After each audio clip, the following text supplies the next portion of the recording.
আসসালামু আলাইকুম। এখন শুনবেন সংবাদ শিরোনাম। সামনের যুদ্ধ কঠিন, অনেক লম্বা মন্তব্য তারেক রহমানের। ধর্মের ট্যাবলেট বিক্রি করে প্রতারণা করছে একটি দল, অভিযোগ সালাউদ্দিনের।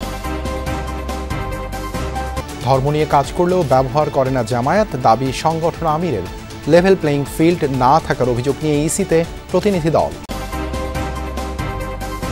ভোটের তফসিল ঘোষণা নিয়ে বুধবার রাষ্ট্রপতির সঙ্গে নির্বাচন কমিশনের সাক্ষাৎ। সিইসির ভাষণ রেকর্ড করতে বিটিভি ও বাংলাদেশ বেতারে চিঠি। খালেদা জিয়ার জন্য এয়ার অ্যাম্বুলেন্স আসছে না কাল। আরও কিছু পরীক্ষা নিরীক্ষা শেষে বিদেশ যাত্রার বিষয়ে সিদ্ধান্ত জানাবে মেডিকেল বোর্ড। মা ও মেয়েকে নির্মমভাবে হত্যা, সিসি ক্যামেরার ফুটেজ দেখে খুনি শনাক্তের চেষ্টা পুলিশের। জাপানের পূর্ব উপকূলবর্তী অঞ্চলে 7.6 মাত্রা শক্তিশালী ভূমিকম্প, সুনামি সতর্কতা জারি। প্রাথমিকভাবে মেলেনি হতাহতের কোনো তথ্য। আসসালামু আলাইকুম। এতক্ষণ দেখছিলেন সংবাদ শিরোনাম, এখন দেখবেন বিস্তারিত। প্রার্থী না দেখে ধানের শীষের পক্ষে কাজ করতে নেতাকর্মীদের প্রতি আহ্বান জানিয়েছেন বিএনপির ভারপ্রাপ্ত চেয়ারম্যান তারেক রহমান। বলেছেন, সামনের যুদ্ধ কঠিন, অনেক লম্বা। দেশে জবাবদিহিমূলক সরকার ক্ষমতা এলে শুভ পরিবর্তনের শুরু হবে বলেও মনে করেন তারেক রহমান। বিশেষ একজন ব্যক্তিকে ভালো আখ্যায়িত করে বাকিদের সমালোচনা করার প্রবণতা বন্ধের অনুরোধ করেন তিনি। জানান, বিএনপি ক্ষমতায় গেলে প্রথমেই 50 লাখ পরিবারের কাছে ফ্যামিলি কার্ড দেওয়ার পরিকল্পনা করছে। বিএনপির দেশ গড়ার পরিকল্পনা কর্মসূচির দ্বিতীয় দিনের আয়োজনও ছিল ছাত্রদলের নেতাকর্মীদের নিয়ে। রাজধানীর কেআইবি মিলনায়তনে অনুষ্ঠানের সমাপনী সেশনে ভার্চুয়ালি যোগ দেন বিএনপির ভারপ্রাপ্ত চেয়ারম্যান তারেক রহমান। গোটা অনুষ্ঠানের বড় অংশ জুড়ে তারেক রহমান কথা বলেন কর্মসংস্থান ও স্বনির্ভর বাংলাদেশ গঠন নিয়ে তার পরিকল্পনার কথা, যেখানে ব্যবসা বান্ধব পরিবেশ তৈরি, বিদেশে দক্ষ কর্মী পাঠানোর জন্য প্রশিক্ষণের ব্যবস্থা, নারীর ক্ষমতায়ন, কৃষি উৎপাদন বৃদ্ধি, খাল খনন কর্মসূচি, বায়ু দূষণ নিয়ন্ত্রণ সহ বিভিন্ন পরিকল্পনা গুরুত্ব পায়। কৃষক কার্ড আর আরেকটা হচ্ছে ফ্যামিলি কার্ড। এইম থাকবে ইনশাল্লাহ, আল্লাহর মতে সরকার গঠনের সক্ষম হলে আমরা জনগণের রায় আমরা প্রথমে 1 বছরের ভিতরে চেষ্টা করব 50 লক্ষ ফ্যামিলির কাছে রিচ করার জন্য দেওয়ার জন্য। ল্যাপটপ নিয়ে কোনো একটা হয়তো অনলাইনে কোনো একটা মার্কেটিং এর কাজ করছে, তাকে যদি আমরা এই যে বিভিন্ন স্বৈরাচারের সময় বিভিন্ন জায়গায় বড় বড় বিল্ডিং কতগুলো তৈরি করা হয়েছিল, আমরা যদি এই জায়গাগুলো স্টুডেন্টদেরকে দিয়ে দিই, তাদেরকে ছোট একটা অফিসের মতন করে আমরা দিয়ে দিতে পারি, তাহলে এখানে এসে বন্ধু বান্ধবরা মিলে তারা এসে এখানে তখন একটা কোম্পানি তৈরি করবে। কোম্পানি তৈরি করার মাধ্যমে তারা সেখান থেকে বেটার ভাবে কাজ করতে পারবে। এ সময় বিরোধী রাজনৈতিক দলের কর্মকাণ্ডের সমালোচনা করে তিনি বলেন, বিএনপি ছাড়া কেউই দেশের জন্য এখনো কোনো পরিকল্পনা জাতির সামনে তুলে ধরতে পারেনি। সৎ মানুষের শাসন দিব, আমরা দেশে ন্যায় বিচার উপস্থাপন করব, আমরা দেশে এই করবো, এইসব ভেগ টার্মে অনেকের অনেক বক্তব্য আছে অনেক রাজনৈতিক দলের। বাট দেশ নিয়ে, দেশের শিক্ষা, দেশের কৃষি, দেশের নারী সমাজ, সবগুলো বিষয় নিয়ে এইরকম প্রিসাইজ আলোচনা আর কোন রাজনৈতিক দল করেছে? নীতি আদর্শ পরিকল্পনাবিহীন একটি দল ধর্মের নামে ব্যবসা খুলে ভোট প্রার্থনা করছে বলে অভিযোগ করেছেন বিএনপির স্থায়ী কমিটির সদস্য সালাউদ্দিন আহমদ। দুপুরে দেশ গড়ার পরিকল্পনা কর্মসূচির দ্বিতীয় দিনের প্রথম সেশনে তিনি আরও বলেন, বিএনপি ক্ষমতায় গেলে জনবান্ধব কর্মসূচি গ্রহণ করবে। জানান, গণতান্ত্রিক উত্তরণে যারা বাধা দেবে তাদের প্রত্যাখ্যান করবে জনগণ। আগামীর পরিকল্পনা তুলে ধরে নেতাকর্মীদের স্লোগানের পরিবর্তে জ্ঞানভিত্তিক রাজনীতি চর্চার পরামর্শ দেন তিনি।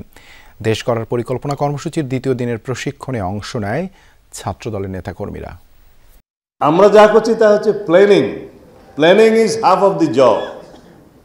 If you don't plan, you are planning to fail.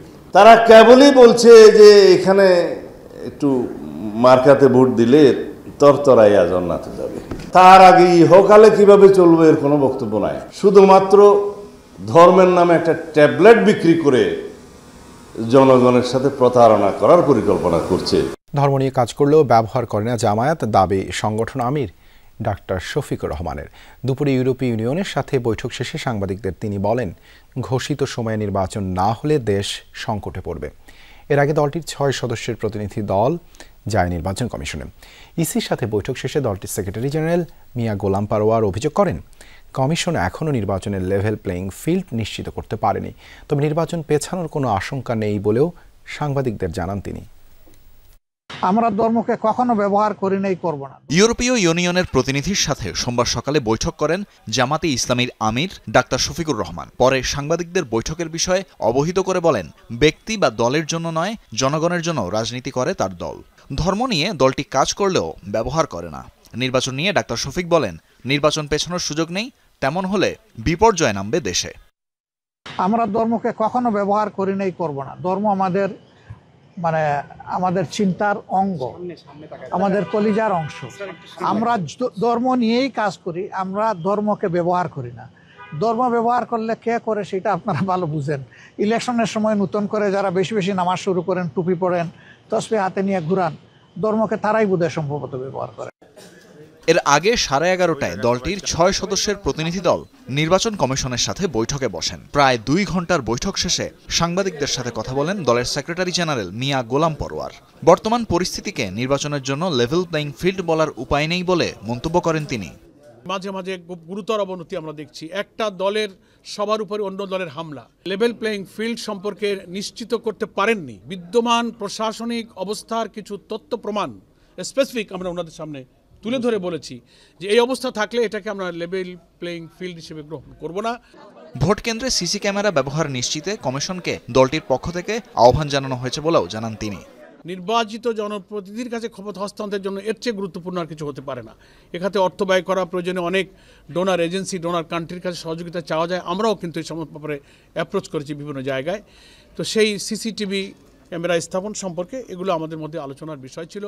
তফসিলের পর দায়িত্বশীলদের কেউ নিরপেক্ষতা ভঙ্গ করলে তা কমিশনকে জানানো হবে বলে হুঁশিয়ারি দেন দলটির সেক্রেটারি জেনারেল। জাতীয় সংসদ নির্বাচনের তফসিল ঘোষণার জন্য সব প্রস্তুতি শেষ করেছে নির্বাচন কমিশন।